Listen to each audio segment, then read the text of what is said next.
ठीक है ना। अब नेक्स्ट हमारे पास क्या क्वेश्चन है कि एक 45 इयर्स ओल्ड फीमेल है, राइट हाइपोकॉन्ड्रियम पेन के साथ वो आई है, राइट हाइपोकॉन्ड्रियम पेन के साथ आपने उसकी हिस्ट्री ली, उसको हो रहा है डिस्पेप्सिया भी साथ में है और नोजिया भी साथ में है और साथ में क्या है उसको लो ग्रेड फीवर है। ठीक है, लो ग्रेड फीवर है, डिस्पेप्सिया है और नोजिया है।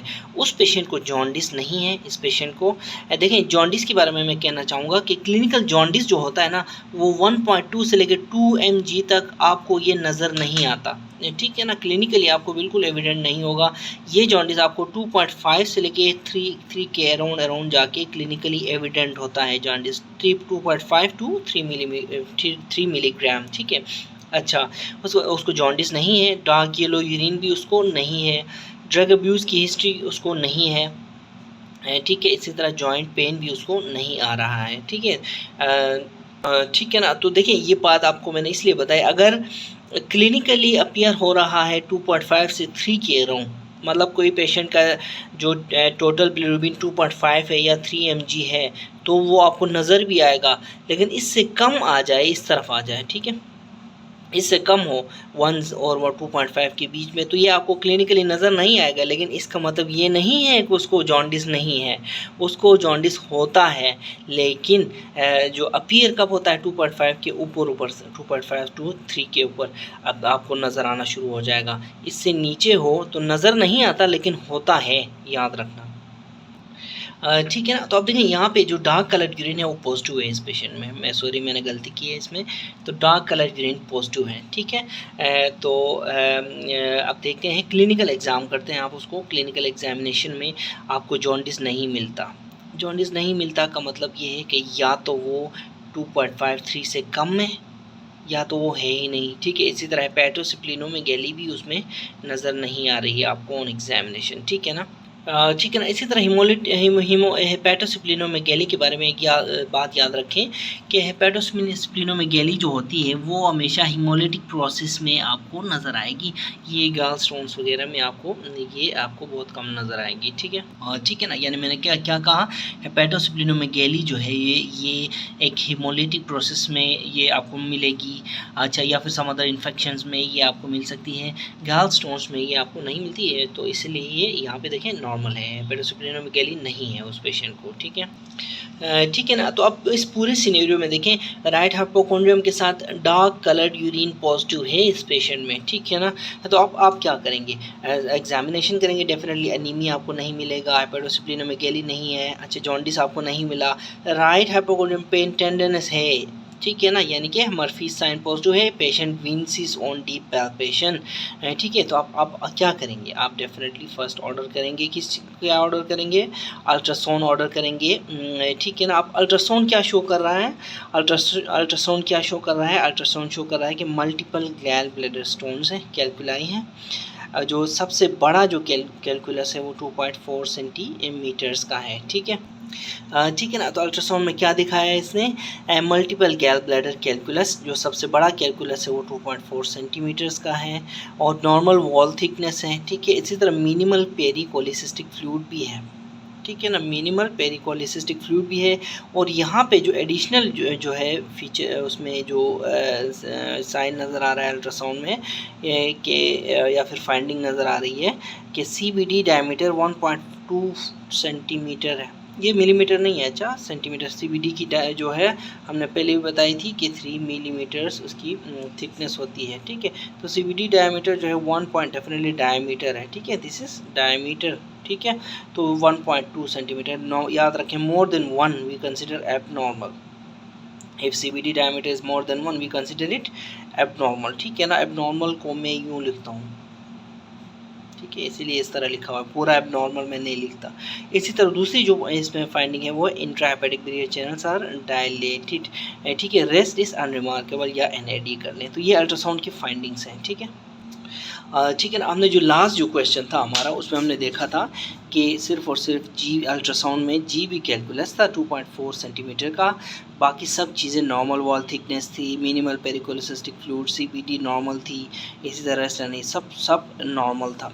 लेकिन इसमें देखें इसमें क्या है, इसमें है मल्टीपल गैल ब्लैडर स्टोन्स है, नॉर्मल वॉल थिकनेस है, मिनिमल पेरिकोलिसिस्टिक फ्लूइड है, लेकिन CBD diameter is dilated 1.2 centimetre है। 1 सेंटीमीटर से ज़्यादा हो हम उसको एबनॉर्मल समझते हैं, ठीक है। इसी तरह इंट्राहेपेटिक बिलियर चैनल्स जो हैं वो भी डायलेटेड है, ठीक है ना। अब हमने क्या किया, हमने अल्ट्रासाउंड के में ये फाइंडिंग्स देखने के बाद LFTs ऑर्डर कर लिए, ठीक है। LFTs देखें, LFTs में हमने देखा टोटल बिलिरुबिन उनका 3.2 mg है, ठीक है ना।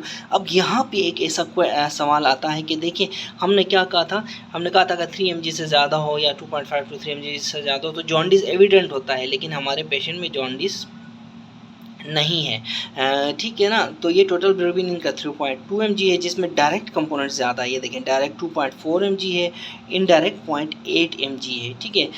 AST ALT these are in normal range, ठीक है ना। AST एंड ALT, अच्छा उसके बाद एल्कलाइन फॉस्फेटेस में देखें 550 जो है इंटरनेशनल यूनिट्स पर लीटर है, ठीक है। सीरम प्रोटीन, एल्बुमिन, ग्लोबुलिन ये सारे के सारे नॉर्मल है, ठीक है। ठीक है ना। तो अब इसमें हमारा जो हम इसको कैसे समराइज करेंगे कि दिस इज़ अ गैल स्टोन, ठीक है, विथ ऑब्स्ट्रक्टिव जॉन्डिस, ठीक है। तो अब हमारा क्वेश्चन क्या बनता है, what should be the next investigation, ठीक है ना। ठीक है ना।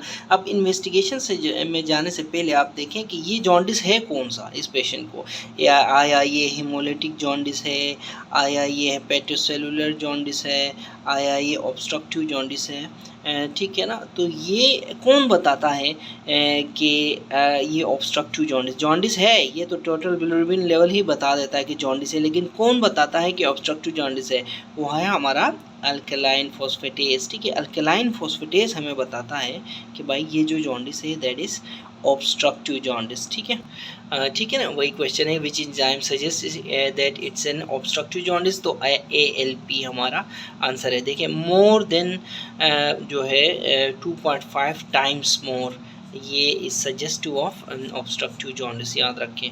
फॉर एग्जांपल अगर नॉर्मल जो हीमोग्लोबिन जो नॉर्मल जो ALP है वो अगर 195 है, ठीक है, तो इसको मल्टीप्लाई करें आप 3 से, ठीक है ना।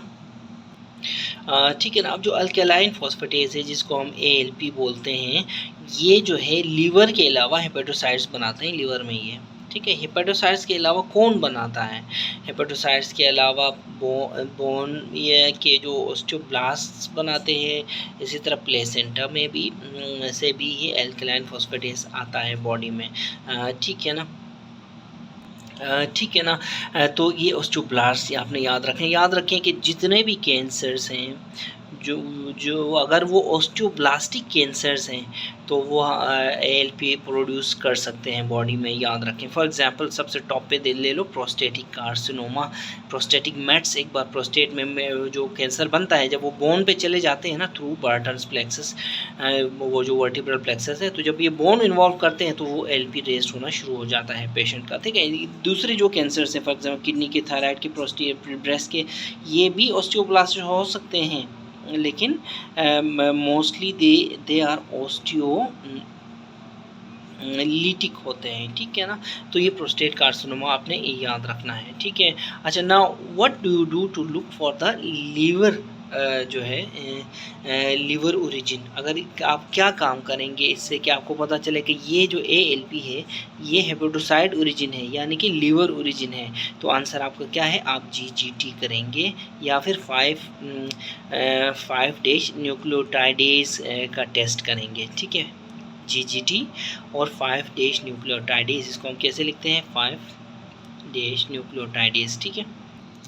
ठीक है ना। तो मैंने क्या कहा कि लीवर ओरिजिन फाइंड आउट करने के लिए हम कौन से टेस्ट कराते हैं, हम कराते हैं या तो हम देखते हैं एंजाइम GGT या फिर हम कराते हैं 5' न्यूक्लियोटाइडेज। 5' न्यूक्लियोटाइडेज जो है ना ये हम नॉर्मली टेस्ट में कराते नहीं है। आपने कभी देखा है किसी का 5' न्यूक्लियोटाइडेज, नहीं हम टेस्ट में नहीं कराते, लेकिन ये भी रेज होता है, ठीक है ना। तो GGT देखें, GGT जो है नॉर्मली अकेला जो GGT है ये MI में भी रेज होता है, डायबिटीज़ में भी रेज होता है, पैंक्रियाटिक पैथोलॉजी, यूरिनल पैथोलॉजी में भी रेज होता है ये GGT, लेकिन रेज्ड ALP के साथ अगर GGT भी रेज्ड है है, ठीक है ना। तो ये आपको लीवर ओरिजिन बताता है, ठीक है ना। तो आपको ये ऑब्स्ट्रक्टिव जॉन्डिस बताता है, ठीक है ना। ठीक है ना। तो what will be our next investigation में जाने से पहले देखें हम इस जो सिनेरियोस को समराइज़ करते हैं। लास्ट वीडियो में हमने जो फर्स्ट जो सिनेरियो देखा था उसमें पेशेंट आया था आरएचसी के साथ, मर्फी साइन पॉजिटिव था उसका, अल्ट्रासाउंड में जीबी में स्टोन था, सीबीडी नॉट डायलेटेड था, सीबीडी नॉर्मल था, एलएफटीज भी उसके नॉर्मल थे। तो उसका हमने क्या बनाया था कि सिंपली कोलिसिस्टाइटिस उसका डायग्नोसिस बनाया था, ठीक है ना। हमने प्लान किया था, क्या प्लान किया था कि या तो फिर हम उसकी इमीडिएट सर्जरी करेंगे या फिर उसको 6 वीक्स में बाद बुला के इंटरवल कोलिसिस्टेक्टमी करेंगे, या फिर क्या करेंगे अगर सिक पेशेंट है, क्रिटिकल पेशेंट है with toxaemia, lots of toxaemia, तो हम उसको कोलिसिस्टोस्टमी करेंगे टेम्पोरेरीली, उसके बाद later on we will do cholecystectomy. अब ये जो पेशेंट है इस वीडियो में हमने देखा कि ये हमारे पास आए फ्रैंक ऑब्स्ट्रक्टिव जॉन्डिस के साथ, हाइपोकोंड्रियम पेन है और यूरिन में भी इसकी क्या है, डार्क कलर्ड यूरिन है, ठीक है, कोला कलर्ड यूरिन है, ठीक है। इसी तरह अल्ट्रासाउंड में इसकी गॉलस्टोन्स है, लेकिन अल्ट्रासाउंड में इसके सीबीडी डायलेटेशन नहीं थी, ये देखें सीबीडी नॉर्मल थी, इसकी सीबीडी डायलेटेड है, ठीक है ना। इसकी क्या है, सीबीडी डायलेटेड है, ठीक है। एलएफटीज हम एलएफटीज में रेज्ड एलएफटी एएलपी है, डायरेक्ट बिलिरुबिन भी रेज्ड है। तो इस सिनेरियो में हमारी क्या नेक्स्ट इन्वेस्टिगेशन बनती है, हमारी नेक्स्ट इन्वेस्टिगेशन बनती है एमआरसीपी, ठीक है। ठीक है, अब देखिए इस सिनेरियो में हमने एमआरसीपी नहीं कराया, इस सिनेरियो में हमें आगे बढ़ना है, ठीक है। ठीक है ना। एग्जामिनेशन में एमसीक्यूज़ में आपके ऑप्शंस क्या क्या आ सकते हैं, इस तरह का सिनेरियो दिया जा सकता है, उसके बाद आपसे पूछ सकते हैं कि आप नेक्स्ट क्या कर सकते हैं, एमआरसीपी कराएंगे, ईआरसीपी कराएंगे, पेट स्कैन कराएंगे, सीईसीटी कराएंगे। तो आपने इस पे आंसर लेना है एमआरसीपी, ठीक है ना। देखिए एमआरसीपी इस सिचुएशन में देखिए एमआरसीपी जो और ईआरसीपी, एमआरसीपी और ईआरसीपी, ठीक है, ये दोनों के दोनों जो हैं वो हो सकते हैं, both are good for CBD, याद रखें यहाँ पे मैंने लिखा हुआ है both are good for CBD. लेकिन देखें एमआरसीपी एक नॉन इन्वेसिव इन्वेस्टिगेशन है, ठीक है। ईआरसीपी जो है दैट इज़ इन्वेसिव, सबसे पहले याद रखें, और इसकी फिर कॉम्प्लिकेशंस हैं, ठीक है ना। ड्यूडेनल परफोरेशन हो सकती है, ब्लीडिंग हो सकती है, पैंक्रियाटाइटिस हो सकता है, कोलेंजाइटिस हो सकता है, और फिर रेडिएशन एक्सपोजर भी अपनी जगह पे है। तो ईआरसीपी के इतने सारे साइड है, बल्कि हमने रिसेंटली एक पेशेंट देखा उसने ईआरसीपी हुई थी उसकी, ठीक है। ईआरसीपी के बाद वो ड्यूडेनल परफोरेशन के साथ आया था, ईआरसीपी के बाद ड्यूडेनल परफोरेशन के साथ आया था, और हमने उसका क्या किया था, ठीक है ना, हमने उसका शायद ग्राम पेज रिपेयर किया था, ठीक है। ठीक है ना। अब यहाँ पे हमारा आंसर एमआरसीपी है, ठीक है ना, एमआरसीपी है हमारा आंसर। क्यों? क्योंकि देखो ये एक इन्वेस्टिगेशन है, ये ईआरसीपी एक प्रोसीजर है।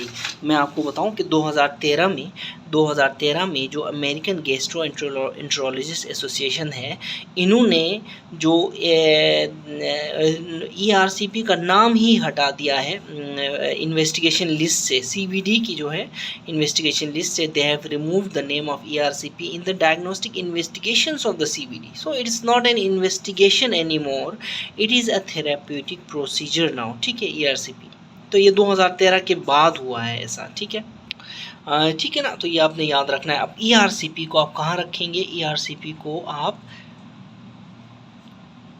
CBD एक्सप्लोरेशन के साथ रखेंगे, ये एक प्रोसीजर के साथ रखेंगे, किसी इन्वेस्टिगेशन के साथ नहीं रखेंगे MRCP के साथ, फॉर एग्जांपल, ठीक है। अब देखिए ओल्ड स्कूल में जब हम थे 15-20 साल पहले, we use to order ERCP, direct हम ERCP ऑर्डर करते थे फॉर द डायग्नोस्टिक पर्पस, क्योंकि MRCP बहुत कॉस्टली था, ठीक है ना, न्यू आया था, ठीक है। डायग्नोस्टिक पर्पस के लिए हम फिर ERCP ऑर्डर करते थे, और इन वन गो हम फिर डायग्नोस करके स्टोन रिट्रीव करते थे ERCP के through. But now we do have MRCP, ठीक है। तो MRCP हम करते हैं to get complete and clear picture of the pathology, ठीक है ना, देन वी डू ERCP, ठीक है, ठीक है ना। तो अब याद रखें कि MRCP जो है there is the investigation of choice for CBD strictures, CBD stones, choledochal cyst, इन सब में याद रखें ऑल पैथोलॉजीज ऑफ CBD के लिए MRCP is the investigation of choice, ठीक है, याद रखें this is I am talking about CBD not the जी गैल ब्लैडर। ठीक है, गैल ब्लैडर के लिए हम अल्ट्रासाउंड करवाते हैं, ठीक है ना। तो CBD के लिए हम MRCP, CBD स्ट्रक्चर है MRCP कराओ, CBD स्टोन है MRCP कराओ, CBD कोलिडोकल सिस्ट है MRCP कराओ। लेकिन एक बात याद रखें कि for carcinoma of the cholangiocarcinoma है, ठीक है ना, CBD कार्सिनोमा है, ठीक है ना, इसके लिए हम क्या करते हैं, CT कराते हैं या पेट स्कैन कराते हैं, पेट CT कराते हैं। वो इसलिए कि हमने सिर्फ और सिर्फ क्योंकि इसके ये देखें, क्योंकि कार्सिनोमा के केस में हम सेकेंडरीज भी हमने देखने होते हैं, इन्वेजन भी हमने देखनी होती है, तो उस सब के लिए CT या पेट CT बेहतर रहता है, MRCP नहीं, ठीक है। तो इस केस में हमारा जो आंसर है, इसीलिए हमारा आंसर जो है ERCP नहीं है, हमारा आंसर MRCP है, ठीक है। ठीक है ना। तो MRCP में देखें हम लोग जो हैं वो कोई डाई हम यूज़ नहीं करते या कंट्रास्ट हम यूज़ नहीं करते, फॉर एग्जांपल गैडोलिनियम, ठीक है ना। ये असल में जो डाई होता है ना, जो बाइल होता है ना, बाइल वो itself acts like a dye, ठीक है ना। तो ये खुद हाइपर इंटेंस शो होता है इसमें, तो बाइल एक एक्ट्स एज अ डाई, ठीक है। अब MRCP में अगर आप कराएंगे तो MRCP में ऐसे पेशेंट्स का मेनिस्कस साइन आपको नज़र आएगा। MRCP में मेनिस्कस, जैसे अपर मेनिस्कस लोअर मेनिस्कस, हम ये नहीं करते ऐसे टेस्ट ट्यूब में हम वाटर डालते हैं, मेनिस्काई बनते हैं, तो वो मेनिस्कस साइन आपको नज़र आता है MRCP में, ठीक है ना। ये देखें इस इमेज में आपको MRCP हमने कराया हुआ है, बहुत ही अच्छा आपको पूरे का पूरा बिलियरी चैनल्स नज़र आ रहे हैं, और यहाँ पे करीब से देखें तो ये मेनिस्कस साइन आपको नज़र आ रहा है, और ये स्टोन है, ठीक है ना। ठीक है, ऐसे पेशेंट में अगर आप CT कराओगे, नॉर्मली हम CT तो नहीं कराते, ऐसे पेशेंट में CT जो है वो टारगेट साइन दिखाता है आपको, target sign in the CBD, ठीक है ना। ठीक है ना, ये देखिए उस पेशेंट की जो CBD में आपको ये CT स्कैन किया हुआ है, इसी पेशेंट का इसमें टारगेट साइन आपको नज़र आ रहा है, ठीक है ना। ठीक है, ऐसे पेशेंट में फिर आप एक्सरेज कराएंगे तो आपको मर्सिडीज़ बेंज साइन नज़र आ सकता है, ट्राइरेडिएट साइन नज़र आता है, और लेकिन ये जो है ना ये CBD के लिए नहीं है, ये GB स्टोन के लिए है, ठीक है ना, ये GB स्टोन के लिए है, याद रखें। और देखें क्योंकि जो GB स्टोन्स होते हैं या फिर CBD स्टोन्स होते हैं, दे आर रेडियो ओपेक नहीं होते, वो सिर्फ और सिर्फ 10% रेडियो ओपेक होते हैं। GB स्टोन्स 10 से भी कम रेडियो ओपेक होते हैं जो है CBD स्टोन्स, इसलिए हम जो है एक्सरेज नहीं करवाते ऐसे केसेस में, इनका कोई फ़ायदा नहीं होता, ठीक है ना। तो मेनिस्कस साइन वैसे T2 कोलेंजियोग्राम में भी आपको नज़र आ सकता है, ठीक है। ये एक जनरल नॉलेज का सवाल था। अब देखें आफ्टर MRCP, इस पेशेंट की आप MRCP कराएंगे, आप नेक्स्ट क्या करेंगे, आप नेक्स्ट कोई इन्वेस्टिगेशन करेंगे। MCQ ऑप्शंस क्या क्या है, रूल आउट, जो हेमोलिसिस, आप हेमोलिसिस रूल आउट करें, ठीक है, पेरिफेरल स्मीयर, कूम्स टेस्ट, ठीक है, इंजाइम एसेस जैसे PDSS, इधर उधर की चीज़ें, या फिर आप रूल आउट करेंगे लीवर पैथोलॉजी, बायोप्सी लेंगे सेरुलोप्लाज्मिन वगैरह के लिए, हेमोसाइड्रिन लेंगे, ठीक है, या फिर नन, आपको किसी भी इन्वेस्टिगेशन की कोई ज़रूरत नहीं है, आपका डायग्नोसिस बन गया है। तो यस, आप MRCP के बाद आप कुछ भी इन्वेस्टिगेट करने की ज़रूरत नहीं है, आपका डायग्नोसिस बन चुका है, कोलीलिथिएसिस एंड कोलिडोकोलिथिएसिस, ठीक है ना। देखो मैंने इसका साइन दिखा दिया, किसने जो क्या कहते हैं MRCP ने जब मैंने इसका साइन दिखा दिया, तो इसका मतलब ये है कि CBD स्टोन है। उससे पहले हमें पता नहीं था कि हम सोच रहे थे कि स्ट्रक्चर हो सकता है, कोई ऑब्स्ट्रक्शन, कोई चीज़ हो सकती है, लेकिन MRCP ने हमारा कोलिडोकोलिथिएसिस वाला डायग्नोसिस हमें दे के दिया है, ठीक है। अल्ट्रासाउंड ने हमें कोलिलिथिएसिस तो दिया था, ठीक है, तो MRCP ने हमें कोलिडोकोलिथिएसिस हमें दे दिया, ठीक है। तो ये हमारा डायग्नोसिस है, हमें आगे कुछ करने की ज़रूरत नहीं है, ठीक है ना। नेक्स्ट एक क्वेश्चन है हमारे पास कि which finding in ultrasound suggest that it is not a case of hepatic but extra hepatic cause of obstructive jaundice, ठीक है। तो इसका आंसर है डायलेटेड CBD, ठीक है, and dilated intrahepatic biliary channels, सही है। कि which finding in ultrasound suggests it is not a case of hepatic but extra hepatic cause of obstructive jaundice, यानी कि हेपेटिक कॉज नहीं है, हेपेटिक से बाहर की कोई कॉज है। ठीक है ना। ये कैसे पता चला अल्ट्रासाउंड में? तो अल्ट्रासाउंड में वो उसका आंसर क्या होगा कि dilated CBD with extra hepatic biliary dilated extra intra hepatic biliary radicals, ठीक है, IHBR कहते हैं इसको, बिलियरी रेडिकल्स, ठीक है ना। तो नेक्स्ट जो एडवाइस होगी वो क्या होगी, या फिर नेक्स्ट ट्रीटमेंट क्या होगी, इमीडिएट ERCP के लिए आपने जाना है, ठीक है ना। याद रखें in ultrasound what give us a hint that we need to do some more investigation and it could be an extra hepatic cause, वो है dilated CBD and dilated intra hepatic biliary radicals, ठीक है ना। ठीक है, तो अगर देखें एक पेशेंट आता है आपके पास, अल्ट्रासाउंड में उसकी CBD नॉर्मल है, सिर्फ GB स्टोन है, GB में स्टोन है, CBD नॉर्मल है, LFTs नॉर्मल है, तो आपने कुछ नहीं करना, आपका डायग्नोसिस बन चुका है कोलीलिथियासिस।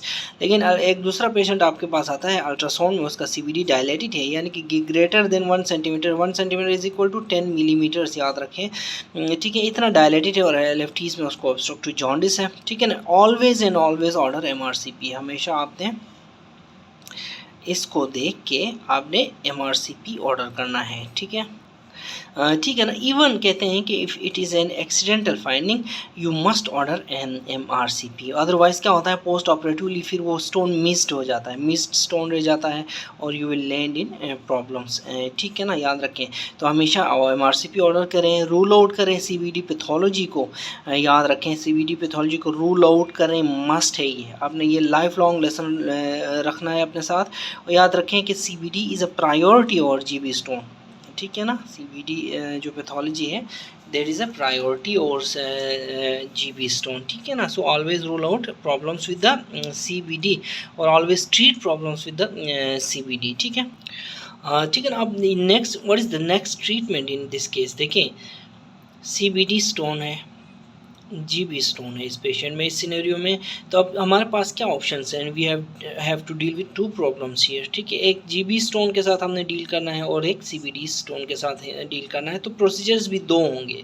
फॉर CBD हम क्या करेंगे, ERCP is the treatment of choice, ठीक है ना। Pass an endoscope through the oesophagus duodenum and D2 पे जाके हम एम्पुला ऑफ वेटर को वॉच करेंगे, ठीक है। अच्छा, याद रखें obstructive jaundice is a direct bilirubin, ठीक है ना, ये इंपॉर्टेंट पॉइंट मैं आपको बताऊँ, obstructive jaundice is a direct bilirubin, ठीक है। अब जो ERCP के लिए एंडोस्कोप यूज़ की जाती है, नॉर्मल एंडोस्कोप जो होती है वो एंड वीविंग कैमरा इधर लगा होता है, जो फॉर ERCP के लिए जो एंडोस्कोप यूज़ की जाती है उसकी है साइड वीविंग होती है, ठीक है ना। फॉर वीविंग द जैसे ही आप जब सेकंड पार्ट ऑफ ड्यूडेनम में इसको लेके आते हैं तो आपने एम्पुला ऑफ वेटर देखना होता है, तो साइड वीविंग इधर होंगे तो एम्पुला ऑफ वेटर देखेंगे, कैमरा इधर होगा तो एम्पुला ऑफ वेटर कैसे देखेंगे। तो ERCP के लिए जो एंडोस्कोप होती है उसका कैमरा इधर होता है, ठीक है ना। अब हम क्या करते हैं, हम पास करते हैं एंडोस्कोप, अंदर पास करते हैं, ठीक है ना। D2 में जाके हम क्या करते हैं, हम विजुलाइज करते हैं एम्पुला ऑफ वेटर को, AOV को, ठीक है ना। उसके बाद हम क्या करते हैं, गाइड वायर पास करते हैं in the ampulla of waiter, फिर कट द पेपिला करते हैं, पेपिलोटोमी जिसको बोलते हैं, फिर हम कट करते हैं स्फिंक्टर को, स्फिंक्टरोटोमी जिसको बोलते हैं, यानी कि होल को ओपन करके थोड़ा बड़ा करना है, ठीक है ना। और उसके बाद then just make the hole bigger, ठीक है। उसके बाद हम बैलून डालते हैं या ड्रम या बास्केट डालते हैं, नॉर्मली हम बैलून डालते हैं और स्टोन को रिमूव करते हैं, ठीक है ना। तो ये हो गई CBD के लिए। फिर अच्छा, फिर GB के लिए हम क्या करेंगे, गैल स्टोन्स के लिए, उसके लिए हम लैब कोली करेंगे, ठीक है, उसके लिए हम लैब कोली करेंगे, ठीक है ना। तो ये बहुत इंपॉर्टेंट है CBD को डील करना, आपने CBD को पहले डील करना। याद है वो पेशेंट रज़िया का क्या हुआ था, लैब कोली हुई थी कहीं पेरिफेरी से, ठीक है। वो बाद में फिर वो राइट हाइपोकॉन्ड्रियम पेन के साथ आई थी, हमने देखा तो उसका CBD में स्टोन था बेचारी को, फिर हमें क्या करना पड़ गया था, हमें दोबारा उसका CBD एक्सप्लोर करना पड़ गया था, ठीक है, CBD एक्सप्लोर किया था हमने, ठीक है। अब देखिए याद रखें कि 1 सेंटीमीटर जो है, 1 सेंटीमीटर और लेस के जो स्टोन्स होते हैं these are easily manage by ERCP, ठीक है। 1 सेंटीमीटर और लेस के stones are easily manage by ERCP। जो बिगर स्टोन्स हैं उनके लिए हम फिर लिथोट्रिप्सी करते हैं, ठीक है ना। याद रखें इस केस में हम इंट्राकॉर्पोरियल लिथोट्रिप्सी करते हैं, जैसा कि किडनी के केस में हम एक्स्ट्राकॉर्पोरियल एक्स्ट्राकॉर्पोरियल लिथोट्रिप्सी करते थे। CBD के केस में हम इंट्राकॉर्पोरियल लिथोट्रिप्सी करते हैं। You break the stone once, उसके बाद फिर हम ERCP करते हैं। जब बड़ा स्टोन जब छोटा होता है टूट के, तो ERCP से हम निकाल लेते हैं। याद रखें ERCP का सक्सेस रेट 95% है इन एक्सपर्ट हैंड्स, ठीक है ना। अगर फॉर एग्जांपल उधर कंट्रा इंडिकेशन है, कोई कंट्रा इंडिकेशन है, for example stone is too big, ठीक है, तो हम क्या करते हैं, कोलिडोको लिथोटोमी करते हैं, ठीक है। कोलिडोको लिथोटोमी CDL के साथ नॉट में कोलिडोको लिथोटोमी के लिए यूज़ करता हूँ, ठीक है ना। लेकिन जो कोलिडोको लिथोटमी होती है CDL नॉट, ये हमारी कभी भी फर्स्ट प्रेफरेंस नहीं होती, याद रखें। सही है ना। देखें ERCP is contraindicate in case of big stones, उस केस में हम कोलिडोको लिथोटमी करते हैं, लेकिन choledocholithotomy is never our first priority, ठीक है, प्रेफरेंस, ठीक है ना। अब अगर आप पूछेंगे कि why we don't do ERCP at the first step, ठीक है, यानी MRCP की जगह में हमने ERCP क्यों नहीं किया, ठीक है ना। तो ERCP जो है मैंने आपको पहले भी बताया कि ये एक इन्वेसिव प्रोसीजर है, इसकी अपनी कॉम्प्लिकेशंस होती हैं, ठीक है ना। हर बंदा जो RH पेन के साथ आया है, अगर आप उसकी ERCP करने लग जाएं, याद रखें कि जो ERCP जो है it is a treatment modality, ठीक है, it is not a diagnostic modality. Diagnosis के लिए हमने क्या कहा था, MRCP, ठीक है ना। Once diagnosis of the CBD by MRCP is done, ठीक है, CBD स्टोन अगर है उसमें, देन गो फॉर ERCP, ठीक है ना। अगर ऑल केसेस जितने भी RHC के साथ पेन के साथ आते हैं, जॉन्डिस RHC के साथ आते हैं, उनको अगर आप ERCP करने लग जाएं फॉर द डायग्नोसिस, ठीक है, तो most may not have the stone, ठीक है, बहुत सारे ऐसे भी हो सकते हैं जिनका स्टोन हो ही नहीं सकता, ठीक है ना। जब स्टोन है ही नहीं तो ऊपर से आप ERCP क्यों कर रहे हो, ERCP की फिर आप अपनी कॉम्प्लिकेशंस हैं, नेगेटिव डायग्नोस्टिक टेस्ट आएगा, ठीक है, फिर कॉम्प्लिकेशंस भी आ सकते हैं उसके, जैसा कि ड्यूडेनल परफोरेशन के साथ एक पेशेंट हमारे पास लास्ट टाइम आया था पेरिफेरी से, ठीक है, ठीक है ना। तो go for a safer diagnostic modality MRCP, ठीक है ना। Once pathology is confirmed then go for therapeutic modality, यानी कि ERCP, सही है, ठीक है ना। अब आप ओपन सर्जरी की ज़रूरत पेश आई तो आप कैसे करेंगे। ओपन सर्जरी में देखें ये हेपेटिक डक, ठीक है, यहाँ पे आके कॉमन हेपेटिक डक, यहाँ सिस्टिक डक, CBD, ठीक है। यहाँ पे सबसे पहले आप फर्स्ट स्टेप क्या होगा, आपने फर्स्ट स्टेप होगा कि रिमूव द गैल ब्लैडर, GB को आप उठा लेंगे, ठीक है ना। फर्स्ट आपने देना है कोलिसिस्टेक्टमी करना है, ठीक है। इसमें हम क्या करते हैं, लाइगेट करते हैं सिस्टिक डक्ट को, सिस्टिक आर्टरी को, और फिर रिमूव करते हैं, सही है। अच्छा, उसके बाद आप क्या करेंगे, CBD की तरफ जाएंगे। CBD देखें यहाँ पे मैंने पहले भी बताया था, यहाँ पे हम इंसिजन देते हैं, जार्डिन्स फोर्सेप्स डालते हैं और स्टोन रिट्रीव करते हैं, ठीक है, जार्डिन्स फोर्सेप्स से हम स्टोन रिमूव करते हैं, ठीक है ना। याद रखें कि जो ERCP जो होती है ना, ये ERCP ये हम एक साथ नहीं करते, ठीक है ना। अगर आपका प्लान ERCP है फॉर एग्जाम्पल, तो we first do ERCP then do cholecystectomy, ठीक है ना। देखें they are not done by different same surgeon। ERCP जो है गैस्ट्रोएंटरोलॉजिस्ट करता है, अंडर सिडेशन करता है, और ERCP रूम में करता है, ठीक है। जबकि जो कोलिसिस्टेक्टमी, जिसको मैं CC बोलता हूँ, कोलिसिस्टेक्टमी ये जनरल सर्जन करता है, अंडर GA करता है, ऑपरेशन थिएटर में करता है। और हम क्या करते हैं, एक बार ERCP हो जाए तो 2-3 दिन बाद हम क्या करते हैं, कोलिसिस्टेक्टमी करते हैं। तो इससे आपने कंफ्यूज नहीं होना। अगर आपका प्लान ERCP है तो पहले आप CBD को देखेंगे, ठीक है, और उसके बाद जो गैस्ट्रोएंटरोलॉजिस्ट है वो सर्जन की तरफ रेफ़र करेगा उस पेशेंट को। लेकिन अगर आपका प्लान ओपन सर्जरी है तो पहले आप कोलिसिस्टेक्टमी, रिमूव द गैल ब्लैडर, ठीक है, उसके बाद आप CBD पे निक देके अंदर जार्डिन फोर्सेप्स डाल के CBD से स्टोन निकालेंगे। देखें ये जो रेंट होता है, ये वाला रेंट, ये इंसिजन, ये इंसिजन जो है we don't close the incision, ठीक है। हम इसमें क्या करते हैं, टी ट्यूब डालते हैं इसके ज़रिए। ये देखें यहाँ पे अंदर ऐसे करके टी ट्यूब डालते हैं। टी ट्यूब इस तरह का ट्यूब होता है, इसके एक लिम, दो लिम, थर्ड लिम होते हैं इस तरह का, ठीक है। इस तरह का ट्यूब होता है, टी टाइप ट्यूब होता है, ठीक है। अच्छा, होता क्या है कि इसके टी ट्यूब डालते हैं हम सीबीडी में। Third limb of the T tube को हम फिर स्किन के ज़रिए बाहर निकालते हैं और यूरोबेग के साथ अटैच करते हैं। याद रखें एक और बात, बहुत इंपॉर्टेंट बात, ईआरसीपी की इसके ज़रिए हम टी ट्यूब नहीं डालते, ईआरसीपी के ज़रिए हम स्टेंटिंग करते हैं, जबकि ओपन सर्जरी में हम टी ट्यूब डालते हैं, ठीक है ना। बहुत सारे जो स्टूडेंट्स हैं वो मुझसे पूछते हैं कि सर ईआरसीपी के ज़रिए जो टी ट्यूब डाली है उसको हमने कब रिमूव करना है, तो ये गलत क्वेश्चन है। ईआरसीपी के ज़रिए हम स्टेंट डालते हैं, जबकि टी ट्यूब हम ओपन सर्जरी में डालते हैं, ठीक है ना। ठीक है, एक बार अगर आप टी ट्यूब डाल देते हैं तो 4-5 दिन तक तो आपने उसको हाथ ही नहीं लगाना, ऐसे छोड़ दें, ठीक है। हाथ ही नहीं लगाना मतलब ऐसा नहीं है कि आप हाथ लगाने से भी डर जाओ, आप हाथ लगा सकते हो। उसमें कितना आ रहा है यूरिन में, कि बैग में कितना आ रहा है, कितना नहीं आ रहा है, ये आप देख सकते हो। आफ्टर 9 to 10 डेज़ हम क्या करते हैं, या जो टी ट्यूब वाले पेशेंट की हम इंजेक्ट करते हैं एक डाई, और हम क्या करते हैं टी ट्यूब के ज़रिए हम डाई इंजेक्ट करते हैं और हम टी ट्यूब कोलेंजियोग्राम कराते हैं उस पेशेंट का। जब हम टी ट्यूब कोलेंजियोग्राम कराते हैं, अगर सब कुछ फ़ाइन है, कोई भी इसमें एबनॉर्मेलिटी नहीं है, ठीक है, तो फिर हम वो करते हैं, टी ट्यूब को रिमूव कर लेते हैं बिटवीन नॉर्मली 10 to 14 डेज़, या फिर कुछ कहते हैं 7 to 14 डेज़, ठीक है। तो आप 12 से 14 दिन भी कह सकते हो मैक्सिमम, यानी 14 डेज़ का इसमें ड्यूरेशन है कि आप इतना इसमें इस दौरान आप टी ट्यूब निकाल सकते हो, ठीक है। ठीक है ना। तो यानी कि हमेशा याद रखें, फर्स्ट आपने एड्रेस करना है सीबीडी स्टोन को, ठीक है, थ्रू ईआरसीपी।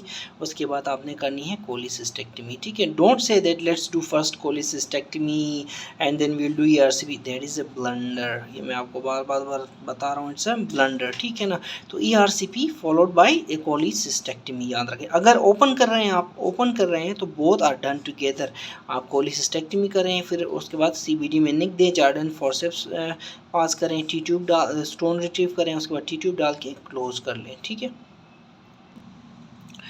ठीक है ना। अब देखें कि रिस्क ऑफ डिलेइंग ईआरसीपी क्या है। देखें, अगर आप कोई पेशेंट जीबी स्टोन के साथ है, ठीक है ना, उसको आप डिले कर भी लें, ठीक है ना, एंटीबायोटिक एनाल्जेसिक पे घर भेज दें, 99% ऑफ द केसेस में उसको कुछ नहीं होगा, ठीक है ना, उसको कोई मसला नहीं होगा, कोई प्रॉब्लम नहीं। But this is not the case with CBD. CBD में अगर आप ईआरसीपी डिले करें, फॉर एग्जांपल पेशेंट कहे कि मैं घर जाना चाहता हूँ, ठीक है, उसको आप एनाल्जेसिक्स पे भेज रहे हैं, एंटीबायोटिक्स पे भेज रहे हैं, तो ये बहुत बड़ा जो है पेशेंट प्रॉब्लम में फंस सकता है, ठीक है ना। होता क्या है, सीबीडी देखें, सीबीडी में फिर क्या होती है, बाइल होती है, बाइल फिर इन्फेक्टेड हो जाती है, ठीक है, इन्फेक्टेड हो जाती है। सीबीडी की बाइल जब इन्फेक्टेड होती है उसको क्या कहते हैं, कोलेंजाइटिस, ठीक है ना। फिर पेशेंट क्या डेवलप करता है, चेरकोट स्ट्राइड डेवलप करता है। इसमें क्या होता है, पेन, जॉन्डिस एंड फीवर, ठीक है ना, jaundice, pain and fever, JPF होता है, याद रखें। All the three are intermittent, ठीक है ना। पेन इंटरमिटेंट होगा, फीवर इंटरमिटेंट होगा, जॉन्डिस इंटरमिटेंट होगा इसमें, ठीक है ना। तो 2 कंडीशंस ऐसे होते हैं आपको जिसमें जो जॉन्डिस इंटरमिटेंट होता है। कौन कौन से, एक सीबीडी स्टोन जैसा कि मैंने ये बताया, और जिसमें चेरकोट होता है, और दूसरे में periampullary carcinoma, not the carcinoma head of the pancreas. Periampullary carcinoma में भी जो है वो जॉन्डिस इंटरमिटेंट होता है, याद रखें, ठीक है ना। तो होता क्या है, अब इसमें कोलेंजाइटिस होगा, चेरकोस्ट्राइड डेवलप होगा, ठीक है। चेरकोस्ट्राइड में फिर एकोलाई रोल प्ले करेगा, बैक्टीरियोइड्स रोल प्ले करेंगे, एसेंडिंग इन्फेक्शन, जिसकी वजह से फिर पेशेंट शॉक और कोमा में चला जाएगा, है, ठीक है ना। तो 3 ये हुए, पेन, जॉन्डिस, फीवर। चौथा कौन सा हुआ, शॉक। पांचवा कौन सा हुआ, कोमा। इसको क्या कहते हैं, रेनॉल्ड्स पेंटार्ड बोलते हैं, रेनॉल्ड्स पेंटार्ड, ठीक है। ठीक है ना। तो रेनॉल्ड्स पे इसीलिए आपको इस कोलेंजाइटिस को आपने फिर प्रॉपरली डील करना होता है, ठीक है। ठीक है, तो ऑब्स्ट्रक्शन एंड सीबीडी होती है। जब ऑब्स्ट्रक्शन होती है तो क्या होता है, फिर इन्फेक्शन होता है। आप या अगर कोई ट्रीटमेंट ना हो, ईआरसीपी आप डिले करें या कुछ भी, ठीक है, पेशेंट को डिले रखें, इन्फेक्शन होता है। इन्फेक्शन के बाद प्रेशर बिल्डिंग होती है। प्रेशर बिल्डिंग जब होती है ना सीबीडी में, तो फिर सेप्टिसीमिया डेवलप हो जाता है, ठीक है ना। याद रखें, जीबी के केस में सेप्टिसीमिया के चांसेस बहुत कम होते हैं, ठीक है, जबकि सीबीडी स्टोन के केसेस में सेप्टिसीमिया के चांसेस बहुत ज़्यादा होते हैं और पेशेंट रेनॉल्ड्स पेंटार्ड से मर जाता है, ठीक है, एक्सपायरी हो जाती है, डेथ हो जाती है, ठीक है। कैसे, वही वाली बात सारी की सारी के pain, intermediate pain, intermediate jaundice, intermediate fever के साथ शॉक एंड कोमा हो तो फिर रेनॉल्ड्स पेंटेन डेवलप होगा। देखें, शॉक एंड कोमा को हम शॉक को क्या कह सकते हैं, किससे रिप्लेस कर सकते हैं, हाइपोटेंशन से, यानी कि लो बीपी। एमसीक्यूज़ में ये डिफरेंट शॉक की जगह में लो बीपी भी आ सकता है, ठीक है, हाइपोटेंशन भी आ सकता है। कोमा की जगह में अल्टर्ड सेंसोरियम आ सकता है कोमा की जगह में, ठीक है ना। तो या फिर जीसीएस का बता सकते हैं कि जीसीएस गोइंग लो, ठीक है। तो इस तरह आपने कंफ्यूज नहीं होना, ठीक है ना। यानी कि शॉक, हाइपोटेंशन की जगह में शॉक भी आ सकता है, अल्टर्ड सेंसोरियम और कोमा भी एक दूसरे के वो अल्टरनेटली एमसीक्यू में आ सकते हैं, ठीक है, ठीक है ना। तो ये सारे का सारा प्रेशर बिल्डिंग इंसिविटी की वजह से और इन्फेक्शन की वजह से होता है, ठीक है। अब देखें कि रिपीट करते हैं, how to manage CBD stone. ERCP करके स्टैंडिंग कर सकते हैं। दूसरे ऑप्शन में कोलिसिस्टेक्टमी कर सकते हैं। ये हमारा ट्रीटमेंट ऑफ चॉइस है। आफ्टर 2-3 डेज हम कोलिसिस्टेक्टमी कर सकते हैं। ईआरसीपी बैलून या डोर्मियो बास्केट या फिर इंट्राकॉर्पोरियल लिथोट्रिप्सी कर सकते हैं अगर स्टोन बड़ा है तो, ठीक है। फिर ओपन सर्जरी के केस में हम कोलिडोकोलिथोटमी प्लस टी ट्यूब प्लेसमेंट कर सकते हैं और हम साथ में फिर कोलिसिस्टेक्टमी कर सकते हैं ओपन सर्जरी में, ठीक है। फिर देखें ईआरसीपी स्टेंट्स जो होते हैं ना और टी ट्यूब, ये इन दोनों की मैं आपको पिक्चर्स दिखा देता हूँ, ठीक है। ठीक है ना। ये देखें, ये यहाँ पे हमारी ईआरसीपी स्टेंट नज़र आ रही है आपको और ये हमारी टी ट्यूब नज़र आ रही है, ठीक है ना। टी ट्यूब ये देखें हम ओपन सर्जरी में डालते हैं, ईआरसीपी हम स्टेंट हम ईआरसीपी के ज़रिए डालते हैं। तो ये टी ट्यूब को यहाँ से हम कट शॉर्ट करते हैं, उसके बाद स्लिट ओपन करते हैं, उसके बाद ये पार्ट हम सीबीडी में डालते हैं, ये पार्ट हम इसके पार्ट के साथ हम यूरो बैग लगा लेते हैं, ठीक है। हाँ, ठीक है ना। यहाँ पे वही सारी टी ट्यूब के बारे में लिखा हुआ है कि कट शॉर्ट करेंगे, उसको स्लिट ओपन करेंगे, एक पार्ट को हम बाइल डक्ट में रखेंगे, दूसरे पार्ट को हम यूरोबेग के साथ लगा लेंगे। देखें, टी ट्यूब जो बनती है ना वो पॉलीविनाइल क्लोराइड पीवीसी से बनती है और या फिर पॉलीयूरेथ्रेन से बनती है। पॉलीयूरेथ्रेन वाली टी ट्यूब बहुत सॉफ्ट होती है, पॉलीयूरेथ्रेन वाली, ठीक है। ना देखिए कि आप कौन से टेस्ट कराएंगे, what test do you order, mandatory समझ के बिफोर ईआरसीपी करने से पहले कौन से ब्लड टेस्ट कराएंगे मैंडेटरी समझ के, ये क्वेश्चन है। यानी कि टेस्ट में से भी कौन सा कोगुलेशन टेस्ट है, ठीक है ना। तो इसमें BTCT, PT, platelet count, PT, APTT और पीटीटी, एपीटीटी, तो ये इन सब में से इसका आंसर है पीटी, ठीक है ना, प्रोथ्रोम्बिन टाइम, ठीक है। अच्छा, अभी देखें कि ये जो क्वेश्चन है ये रिलेटेड टू द लीवर है, ठीक है। लीवर देखें, विटामिन के डिपेंडेंट जो क्लॉटिंग फैक्टर्स हैं 2, 7, 9, 10 and protein C and S, ठीक है। ये जो है ये vitamin K dependent clotting factors हैं। अगर लीवर पैथोलॉजी हो, कोई भी लीवर की पैथोलॉजी हो, तो vitamin K dependent clotting factors जो है वो नहीं बन पाते, ठीक है ना। These are actually formed in the liver, ठीक है। होता क्या है, ठीक है ना, कि बाइल आता है गट में, गट से फिर जब बैक्टीरिया जो है गट के बैक्टीरिया वो विटामिन के प्रोड्यूस करते हैं और ये फैक्टर्स कौन कौन से हैं, 2, 7, 9, 10 प्रोटीन सी। देखें, vitamin K dependent clotting factors अगर लीवर में नहीं बन पाए, ठीक है ना, अगर नहीं बन पाए तो एक्सट्रिंसिक पाथवे इफेक्ट होता है, ठीक है। एक्सट्रिंसिक पाथवे इफेक्ट होता है और पीटी विल बी हाई, ठीक है ना। प्ले टेनिस आउटसाइड ना, याद है वो निमोनिक, प्ले टेनिस आउटसाइड, तो प्रोथ्रोम्बिन टाइम जो है वो एक्सट्रिंसिक पाथवे को ठीक है ना इफेक्ट करेगा, ठीक है ना, या फिर शो करेगा, ठीक है। तो prothrombin time will be high ऐसे केसेस में। ठीक है ना। अब देखें अगर तो प्रोथ्रोम्बिन टाइम एबनॉर्मल है, ठीक है ना, तो दो ऑप्शंस हो सकते हैं, या तो पेशेंट का को ऑब्स्ट्रक्टिव जॉन्डिस हुआ पड़ा है, ठीक है। देखें वार्ड में भी हम हमेशा देखें तो ऑब्स्ट्रक्टिव जॉन्डिस के रेजिम में विटामिन के ऐड करते हैं, ठीक है ना, वो इसीलिए करते हैं। तो ऑब्स्ट्रक्टिव जॉन्डिस है यानी कि बाइल जो है is not reaching the gut. दूसरा ऑप्शन क्या हो सकता है कि liver is not producing the clotting factor, vitamin K dependent clotting factors. अगर तो bile is not reaching the gut, तो इफ़ सो तो simply give vitamin K for 3 days. ये देखें 3 डेज़ तक आपने 3 डेज़ तक आपने विटामिन के देना है, ठीक है। पेशेंट को याद रखें 3 डेज़ विटामिन के से पीटी विल बी 100% नॉर्मल, ठीक है, याद रखें। इसी तरह liver is not producing clotting factor, इस केस में फिर आपने क्या करना होता है, फ्रेश फ्रोज़न प्लाज्मा देना है पेशेंट को, ठीक है ना। तो आप कोई भी सर्जरी उस वक्त तक नहीं कर सकते जब तक आपके पेशेंट का पीटी नॉर्मल ना हो, ठीक है ना। ठीक है ना। देखिए एक और क्वेश्चन पढ़ते हैं कि 20 इयर्स ओल्ड है, मेल है, ठीक है, फटीग के साथ आया है, लो ग्रेड फीवर के साथ आया है, बैक एक के साथ आया है, प्रोराइटिस के साथ आया है और मेल एब्जॉर्प्शन के फीचर्स के साथ आया है, ठीक है। एलएफटीज में देखें तो इसकी एलपी रेज है 3.5 टाइम्स नॉर्मल है, एलटी भी 3 टाइम्स नॉर्मल है और टोटल बिलिरुबिन इसकी जो है 2.5 से नीचे ही है, ठीक है, हालांकि रेज्ड है ये भी, ठीक है ना।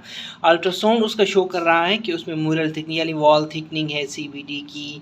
अच्छा उसके बाद इंट्रापेडिक बिलियरी जो डायलिटेशन नहीं है उसको, ठीक है। फिर ईआरसीपी कराई उस पेशेंट की, तो short segment annular structure with beaded appearance, ये बहुत इंपॉर्टेंट है, short segment annular structure with beaded appearance, ठीक है ना, बाइल डक्ट की। और उसके बाद pruning out of intrahepatic biliary radicals है, ठीक है ना, डक्ट्स बोलो या रेडिकल्स बोलो, ठीक है ना। तो ईआरसीपी में क्या है, pruning of intrahepatic biliary ducts है, ये कैसी होती है मैं आपको दिखाता हूँ। इसी तरह short segment annular structure with beaded appearance कैसी होती है ये भी मैं आपको दिखाता हूँ, ठीक है ना। तो इसका फिर क्या है, व्हाट इज़ द डायग्नोसिस, तो ये होता है प्राइमरी स्क्लेरोसिंग कोलिंजाइटिस में। प्राइमरी स्क्लेरोसिंग कोलिंजाइटिस में ये ईआरसीपी अगर करेंगे तो बीडिड अपीयरेंस नज़र आएगी, प्रूनिंग नज़र आएगी, ठीक है, प्रूनिंग नज़र आएगी और बीडिड अपीयरेंस नज़र आएगी कॉमन बाइल डक्ट की। प्राइमरी स्क्लेरोसिंग कोलिंजाइटिस में जो एंटीबॉडीज़ हम देखते हैं ना, पीएन का देखते हैं, ठीक है ना, याद रखें ये पीएन का। एक दूसरी होती है प्राइमरी बिलियरी सिरोसिस, उसमें हम एंटी माइटोकॉन्ड्रियल एंटी न्यूक्लियर है, इसमें बहुत सारी हम एंटीबॉडीज़ देख सकते हैं, ठीक है ना, लेकिन मोस्ट कॉमन यही दो हैं, ठीक है। तो प्राइमरी स्क्लेरोसिंग कोलिंजाइटिस में एंटीबॉडी हम कौन सी देखते हैं, पीएन का, ठीक है, ठीक है ना। ये देखें यहाँ पे जो है बीडिड अपीयरेंस आपको नज़र आ रही है बाइल डक्ट की, और ये देखें यहाँ पे कटिंग है, प्रूनिंग नज़र आ रही है आपको, ठीक है, ये प्रूनिंग है इंट्राहेपेटिक बिलियरी चैनल्स की। तो प्राइमरी स्क्लेरोसिंग कोलिंजाइटिस की दो फीचर्स हैं, कौन सी हैं, वो है ये जो प्रूनिंग बीडिड अपीयरेंस नज़र आ रही है कॉमन बाइल डक्ट की, और ये प्रूनिंग नज़र आ रही है, जैसे दरख्तों को काट के नहीं करते वो बिल्कुल आप देखें प्रूनिंग, जैसे आप एप्रिकॉट की प्रूनिंग करते हैं, ठीक है ना, तो इस तरह बिल्कुल प्रूनिंग नज़र आ रही है। ये प्रूनिंग है इंट्राहेपेटिक बिलियरी चैनल्स की, इंट्राहेपेटिक बिलियरी डक्ट्स की प्रूनिंग और कॉमन बाइल डक्ट की बीडिड अपीयरेंस, ये होती है प्राइमरी स्क्लेरोसिंग कोलिंजाइटिस में, ठीक है। और इसमें एंटीबॉडीज़ कौन सी यूज़ करते हैं फॉर डायग्नोस्टिक पर्पसेस, पीएन का, ठीक है ना। ये देखें ईआरसीपी में आप किस डिजीज़ में प्राइमरी स्क्लेरोसिंग कोलिंजाइटिस में आप ये चीज़ें फाइंड करेंगे, pruning of the intrahepatic biliary channels, ठीक है, ये इसको कहते हैं प्रून ट्री अपीयरेंस भी बोलते हैं, ठीक है ना, प्रून्ड ट्री अपीयरेंस। इसी तरह म्यूरल इरेगुलरिटी आपको नजर आएगी, बीडिड बाइल डक्ट, ठीक है, बाइल डक्ट नज़र आएगी और डायवर्टिकुलर नज़र आएंगे, ठीक है। ईआरसीपी और एमआरसीपी में आपको नज़र आते हैं ये, ठीक है, अल्ट्रासाउंड में नहीं, ठीक है ना। अगेन मैं बता रहा हूँ ERCP will have same picture, MRCP में भी सेम पिक्चर आपको नज़र आएगी। देखें इसके अलावा हिस्टोलॉजिकल साइन क्या नज़र आता है, प्राइमरी स्क्लेरोसिंग कोलिंजाइटिस में अनियन स्किन अपीयरेंस नज़र आती है। इसके अलावा याद रखें कि प्राइमरी स्क्लेरोसिंग कोलिंजाइटिस में which other diagnosis should be ruled out, आपने इन्फ्लेमेटरी बाउल डिजीज़ को रूल आउट करना है, कोलेंजियोकार्सिनोमा कोलेंजियोसीए को रूल आउट करना है, ठीक है, ठीक है ना। इसी तरह IgG4 जो है वो रेज्ड होता है, नॉर्मल IgG4 जो होता है वो 4% होता है, लेकिन इस तरह के केसेस में प्राइमरी जो है स्क्लेरोसिंग कोलिंजाइटिस में ये 40% तक ये जा सकता है, ठीक है। ठीक है। Other causes of obstructive jaundice आप याद करना चाहें तो कोलेंजियोसिया, पैंक्रियाटिक सीए, स्ट्रिक्चर और अदर कॉजेज़ हैं, ठीक है ना। इसके अलावा एक लिस्ट है जो कि बाइल डक्ट डायलेटेशन की, ठीक है। देखें इसमें हम दो चीज़ों की तरफ जाते हैं। पहले नो ऑब्स्ट्रक्शन, ऑब्स्ट्रक्शन है तो किसकी वजह से, स्ट्रिक्चर की वजह से या स्टोन्स की वजह से, स्ट्रिक्चर की वजह से। फिर हमारे पास बहुत सारी हैं। सबसे पहले ट्यूमर्स की बात करें, अगर ट्यूमर्स की बात करें तो कोलेंजियोसिया है, पैंक्रियाटिक सीए है और पैंक्रियाटिक एडिनोकार्सिनोमा है, ठीक है। गैल ब्लैडर कार्सिनोमा है, ठीक है। इस तरह इन्फ्लेमेटरी में देखें तो पैंक्रियाटाइटिस पोस्ट रेडियोथेरेपी और कीमोथेरेपी। इसी तरह फिर दूसरी कंडीशंस जैसे एड्स, बिलियरी पैरासाइट्स और अदर्स ले लो इसको, TIO, ठीक है। एड्स, बिलियरी पैरासाइट्स और प्राइमरी स्क्लेरोसिंग कोलेंजाइटिस, ठीक है। इसी तरह नो ऑब्स्ट्रक्शन के साथ क्या है जो कैरोलीज डिजीज़ है, कोलोडोकल सिस्ट है, रिकरेंट पायोजेनिक कोलेंजाइटिस है और प्राइमरी स्क्लेरोसिंग कोलेंजाइटिस है, ठीक है। तो ये बाइल डक्ट डायलेटेशन के फ्यू जो है कॉजेज़ हैं। ठीक है। अब देखिए मिरीजी सिंड्रोम क्या होता है। देखिए ये लीवर है, ठीक है ना, ये लीवर है, यहाँ से आपकी डक्ट्स आ रही हैं, right hepatic, left hepatic, common hepatic, यहाँ पे सिस्टिक डक्ट आ रही है।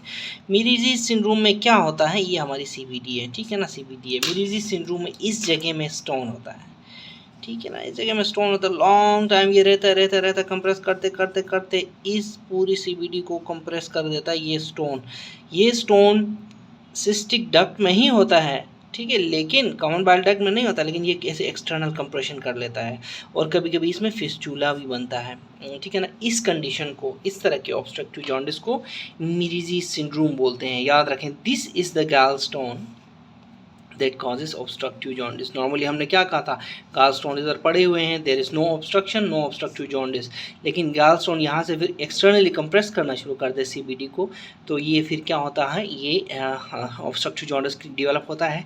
इसको मिरीजी सिंड्रोम को क्लासीफाई करने के लिए सेंडीज क्लासिफिकेशन यूज़ करते हैं, CSEND सेंडीज, ठीक है ना। इसमें टाइप 1 से लेकर टाइप 5 होते हैं। टाइप 2 से ऑनवर्ड्स फिस्टूला होता है, यहाँ से यहाँ तक बना होता है सिस्टिक डक्ट और CBD में, और लेकिन टाइप 1 में फिस्टूला नहीं होता, याद रखना, ठीक है। तो ये मिरीजी सिंड्रोम के बारे में कुछ पॉइंट्स याद रखें, ठीक है। ये देखिए, ये यहाँ पे सिस्टिक डक्ट में स्टोन है, ठीक है ना, और ये एक्सटर्नली कंप्रेस कर रहा है CBD को, ठीक है। तो ये मिरीजी सिंड्रोम की एक बहुत ही आला पिक्चर आपको नज़र आ रही है, ठीक है ना, ठीक है ना। और इसके अलावा यहाँ पे देखिए, यहाँ पे फिस्टूला भी बना हुआ है, ठीक है, गैल ब्लैडर की तरफ से, और CBD में फिस्टूला भी बना हुआ है, ठीक है ना, ठीक है ना। फिर हमारे पास है वेड्सवर्थ सिंड्रोम जो है वेरी रेयर होता है। क्रोनिक पैंक्रियाटाइटिस होती है। ये देखिए यहाँ पे ये CBD आ रही है ऊपर से, ठीक है, यहाँ से जो है पैंक्रियाटिक डक्ट आ रही है, एम्पुला ऑफ वेटर आ रहा है, ठीक है ना, और यहाँ पे क्या होगा, फिर फर्स्ट पार्ट ऑफ ड्यूडेनम होगा ना, तो ये पैंक्रियाज है पूरा, ठीक है। अगर क्रोनिक पैंक्रियाटाइटिस हो तो फिर फाइब्रोसिस होती है इस जगह की, ठीक है ना, और CBD स्ट्रक्चर बन जाता है, जिसकी वजह से इस साइड, ऊपर साइड की डायलेटेशन होगी, ऑब्स्ट्रक्टिव जॉन्डिस वाले फीचर्स आएंगे। इसको वेड्सवर्थ सिंड्रोम कहते हैं, ठीक है, ठीक है ना। तो ये एक MRCP है जो कि वेड्सवर्थ सिंड्रोम वाले पेशेंट की है। वैसे ये बहुत ही रेयर है, आपको ऐसे नहीं मिलेगी आसानी से, ठीक है। यहाँ पे देखें, ये स्ट्रक्चर्स बनी हुई हैं, ये देखें CBD की स्ट्रक्चर है, प्रॉक्सिमल डायलेटेशन है, पैंक्रियाटिक डक्ट की भी डायलेटेशन यहाँ पे नज़र आ रही है। तो बिकॉज ऑफ क्रोनिक पैंक्रियाटाइटिस यहाँ पे फाइब्रोसिस होती है इस जगह में, ठीक है। तो इस पॉइंट को भी, इस MRCP की फ़ाइल को भी आपने जहन में याद रखना है, ठीक है, ठीक है ना। इसी तरह एक और MCQ पूछा जा सकता है फ्लॉक्सयूरिडीन के बारे में। फ्लॉक्सयूरिडीन देखें, एक एंटी कैंसर पैलिएटिव ड्रग है, ठीक है ना। ये ड्रग जो है it causes CBD fibrosis and strictures, ठीक है ना।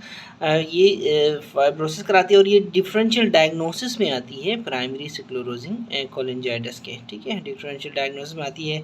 It is use for GIT adenocarcinoma with liver mets, ठीक है, GIT adenocarcinoma with liver mets में ये फ्लोरोक्सोडीन फ्लॉक्सोरिडीन, ठीक है, फ्लॉक्सोरिडीन ये पैलिएटिव ड्रग है, ठीक है। और इसकी एडमिनिस्ट्रेशन क्या होती है, हेपेटिक इंट्रा आर्टीरियल एडमिनिस्ट्रेशन होती है इसकी, हम लोग इसको इंट्रा आर्टीरियल इंजेक्ट करते हैं और फिर ये क्या करती है, CBD fibrosis and strictures create करती है, ठीक है ना। अब हमारे पास है pseudo calculus sign. Pseudo calculus sign क्या होता है, देखें, जो स्फिंक्टर ऑफ ODI जो है, ऊपर से CBD आ रही है, पैंक्रियाटिक डक्ट आ रही है, स्फिंक्टर ऑफ ODI है, ठीक है, एम्पुला ऑफ वेटर में, ठीक है। अगर इसकी फोर्सफुल कंट्रैक्शन हो ना, फोर्सफुल कंट्रैक्शन, इसकी फोर्सफुल कंट्रैक्शन हो, जिसको कोलिडोकल स्फिंक्टर ऑफ ओडियाई भी बोलते हैं, इसकी फोर्सफुल कंट्रैक्शन हो at the ampulla of waiter में होता है, तो उसकी वजह से जो एमआरसीपी वगैरह में इस तरह की चीज़ दिखती है, या फिर ईआरसीपी में एक फीलिंग डिफेक्ट दिखती है, उसको स्यूडो कैलकुलस साइन, जैसे स्टोन जैसा डिफेक्ट दिखता है, ठीक है ना, उसको स्यूडो कैलकुलस साइन बोलते हैं। लेकिन डिफरेंस क्या होता है एक्चुअल स्टोन से, याद रखें कि there will be no inferior margin, उसमें आपको इन्फीरियर मार्जिन आपको नज़र नहीं आएगा इस डिफेक्ट का, जैसे स्टोन में नज़र आता है। अगर आप उस पेशेंट को ग्लूकेगॉन देंगे ना, जो कि स्फिंक्टर ऑफ ओडियाई को रिलैक्स करता है ग्लूकेगॉन, ठीक है ना, तो ये ग्लूकेगॉन देंगे तो क्या होगा, ग्लूकेगॉन देंगे तो ये डिसअपियर हो जाएगा, रिजॉल्व हो जाएगा, ठीक है। इसी तरह इट लेक्स एनी कैल्सिफिकेशन, इसमें कोई कैल्सिफिकेशन आपको नज़र नहीं आएगी, ठीक है ना, तो इसको सूडो कैलकुलस साइन बोलते हैं, ठीक है ना। ये देखें यहाँ पे इस पॉइंट पे आप देखें कि ये आपको इंफीरियर मार्जिन इसका नज़र नहीं आ रहा, ये जो है दिस इज़ बिकॉज ये एरो नज़र आ रहा है आपको, ये जो है ये contraction of sphincter of ODI की वजह से ये आपको नज़र आ रहा है, ठीक है ना, otherwise this is not a stone, ठीक है ना।